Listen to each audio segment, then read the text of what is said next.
Are you planning to study in Canada and you are looking for a school that has funding for international scholars? This video is for you. In this video, I'm going to take you through the application process in this university. The good news is this scholarship is open to all fields of study and is for different academic level, both for your undergraduate studies, your postgraduate studies, which includes your master's and your PhD.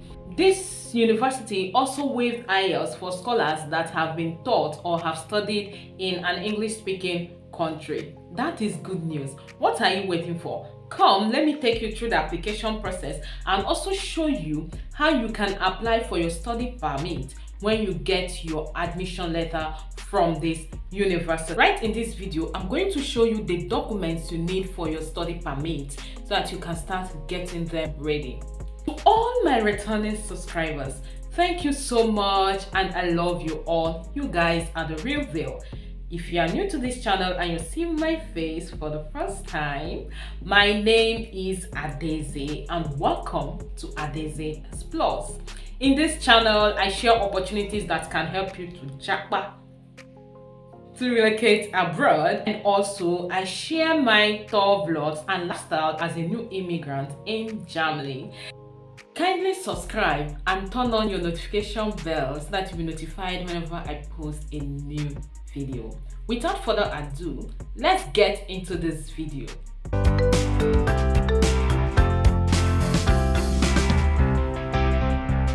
For this program, we'll be starting with the undergraduate section of this scholarship.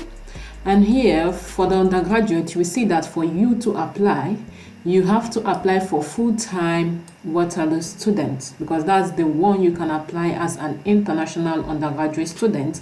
And for full-time application, you have to apply through the Unitro University's application center, which handles applications to each Unitro universities. And here you will see further information about how to apply. And it's important for you to note that this application will open on September 21st, 2023. Yes, I'm doing this video right on time so that you can know what you need to prepare for this application, so that by September you can start putting in your application for this scholarship.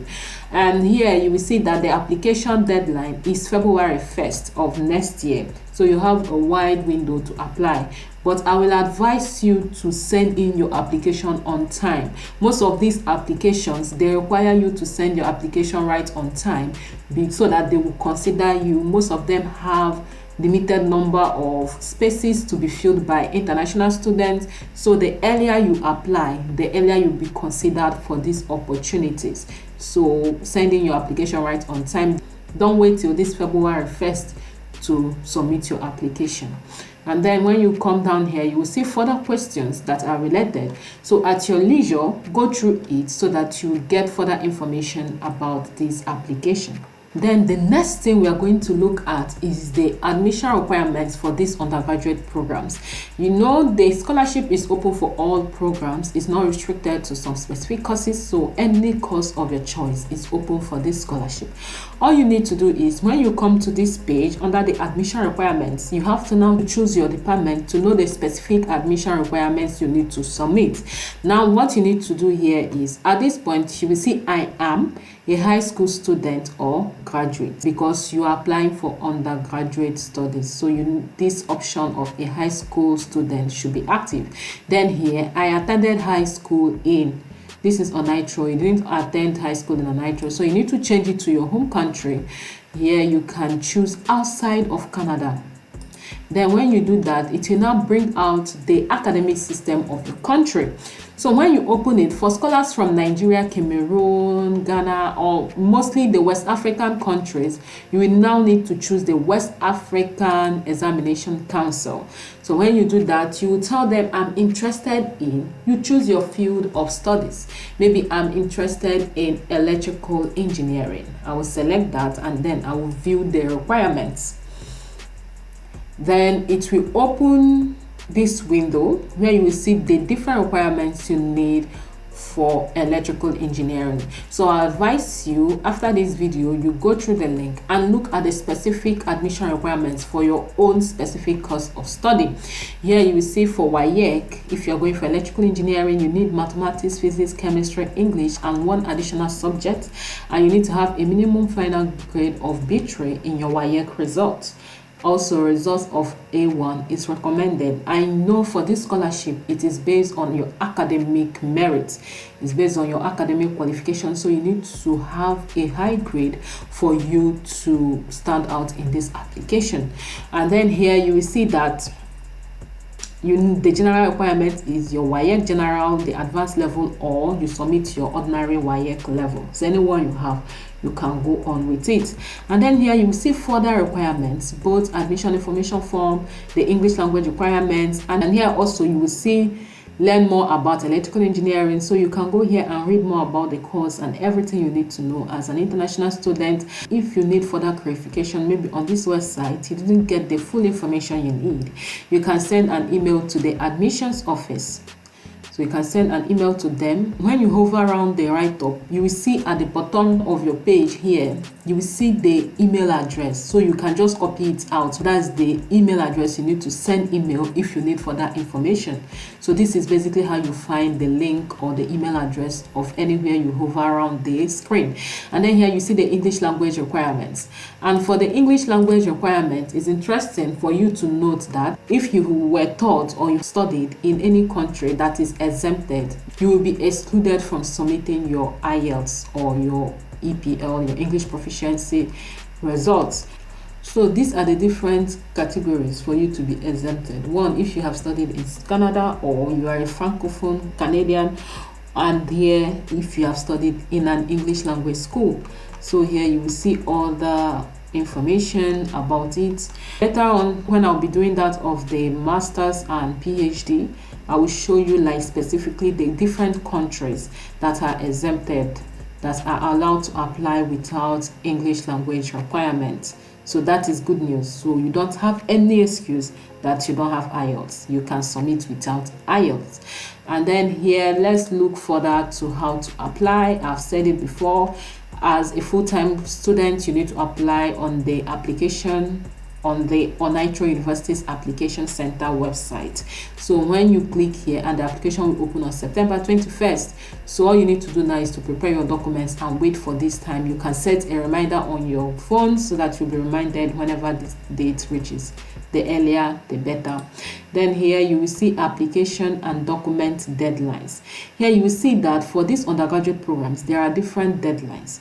So work with the one specific with your program. So you can come here and look for engineering programs. You will see that the deadline is February 1st of 2024.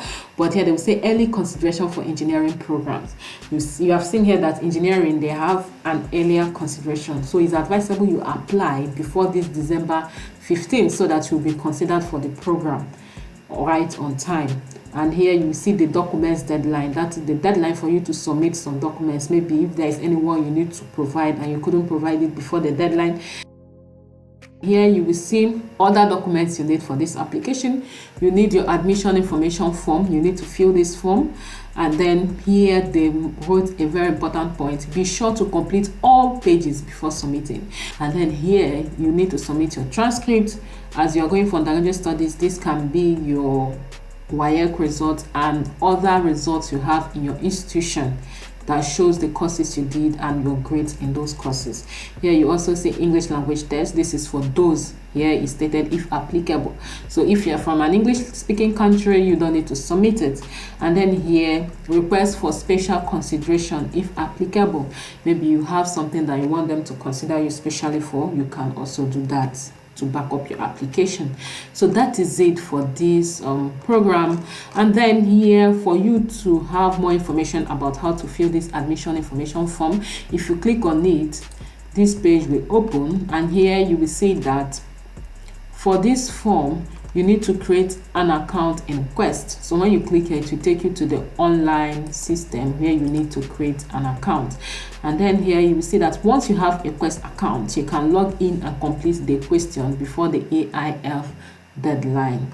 So that is it. If you need more clarification about how to fill this form, you can also watch this video where they gave a breakdown of how to use the admissions information form. So that is it for the undergraduate program. Now let us go to that of postgraduate, masters and PhD. We see that this scholarship is mostly more like a partially funded because it doesn't cover your full tuitions. It will only be giving you 1,000 Canadian dollars per term, and it will last for up to 3 terms. And it's important for you to know the conditions for you to be awarded this 1,000 per term. You need to be a graduate student who is registered in a full-time master's or doctoral program at the University of Waterloo. And here you see the eligible students must have a minimum of first class 80% cumulative average in their current program. So that means from your undergraduate you should have 80% and above. So for you to know the grade that is 80%, let me open my calculator for me to show you how to check it. So here, this is my calculator. So for you to know 80%, all you need to do is 80% is 80 divided by 100. Then you multiply it by your grading system. Most universities in Nigeria use the 5.0 grading system. Check that of your school. So when you get that, you now multiply it by this 0.8. So for scholars from Nigeria with 5.0 grading system, 0.8 means that you need to have 4.0 and above. And here you will see other value description. Here you see that the 1,000 naira is the minimum. So based on your performance, this will be reviewed for you. And then here you see the eligibility. Domestic and international graduates are welcome to apply. Then here you see minimum of first class. We have checked it, that is 4.0. And here you must be within the time limits of the program, and it's open to any study program, so there's no restriction. Then when we go further, you see that for you to make inquiries about how to apply, you need to ask your department specifically, because even for the scholarship, it is only given at faculty level. So you need to contact your department and program so that they will know that you want to apply, and then they will give you further information. Here you see the different departments that are offering masters and doctoral program. Here you will see the name of the contact person, and here you will see the details. So what you need to do is, depending on the program you want to do, maybe now I want to go for a master's in chemical engineering, so I will contact Judy Karen. So when you hover around this name, the email address will be showing down here. What you need to do is to copy out that email address there and then put it in your email while sending the mail. So you can make your inquiries and ask them that you are an international student and you're interested in their program. What is the way forward? What are you supposed to do, or what is expected of you? They will give you a reply and then give you some steps forward. So that's it about this program. So look for that of your course, and then you get the email address and then send it. For example, for Hisa Handel, you can see the email address there, ihandel@uwaterloo.ca. So that is how you get the email. On this page, you will see different information. Here you will see other international information, like for international scholars, other information you need to know. Here you see the international student guide. So download all these forms, and then at your leisure you go through this and read it to get more information about what is expected from you as a graduate applicant. Then here you will see the English language exemption countries. So these countries are being exempted from submitting IELTS or any other English proficiency results. Nigeria is here, so if you're from Nigeria, you don't need to submit your IELTS. Here you will see Malta, Malawi. Then up here you also see Ghana. Scholars from Ghana are exempted. So check if your country is here. Then now let's look at a study permit. This is applicable to any other university in Canada that you want to apply to. You need to have your study permit. What you need to do is, on this page, maybe I'll put the link in the description box so that you can open this page directly. So when you come to this page, you will see first time back to study permit. You will see that book an appointment on portal, or you submit an inquiry, or you go to the video library. This video is just to explain to you what to do. So you can come here. Applications submitted outside of Canada are processed by Canadian Visa Office. So you can open this to see the different Canadian Visa Office. So on this page, you will see the different offices for different countries. For example, let me use my country, Nigeria, as an example. For scholars from Nigeria, you can either use Nairobi or Accra. These are the different visa offices for you to apply to. You don't need to go to Accra or Kenya for you to apply. All you need to do is to send your application online and everything will be processed. If you want to apply to Accra, you click on Accra. This page will open. You can now go to use our web form. That is the web application form. So when you come down here, you will say check your status online. When you check your application status, it will open this page where it will ask you, what did you apply for? You tell them your study permit. So when you click here, you click on continue, then this page will open. Then on this page, you will see different online application, paper application. Choose online application because this will give you the opportunity to apply from your home country.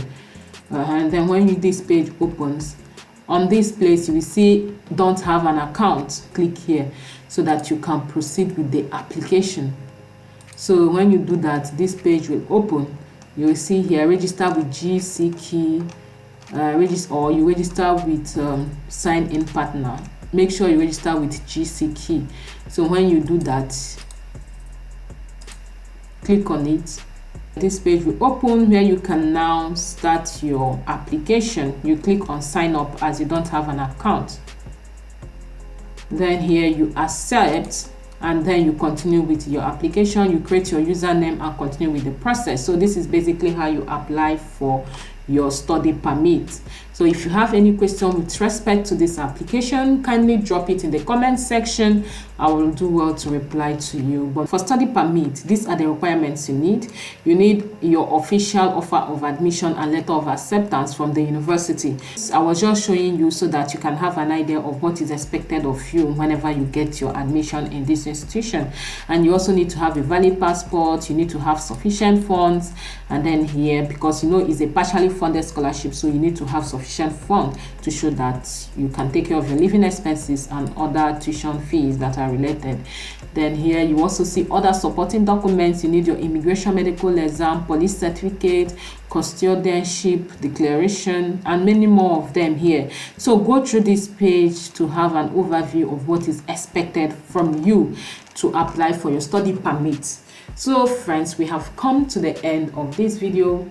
Kindly give this video a thumbs up if you have not done so. Subscribe and share it with your friends. It's really difficult to see fully funded scholarships in Canada, but mostly the best thing you can do to yourself is to get partially funded scholarships, and then when you get there, you can try to work and then fund yourself, or if you can even get loan, you can also do that and then later you pay off. But you can try this means of getting a partially funded scholarship and then later on you sort yourself out during your studies.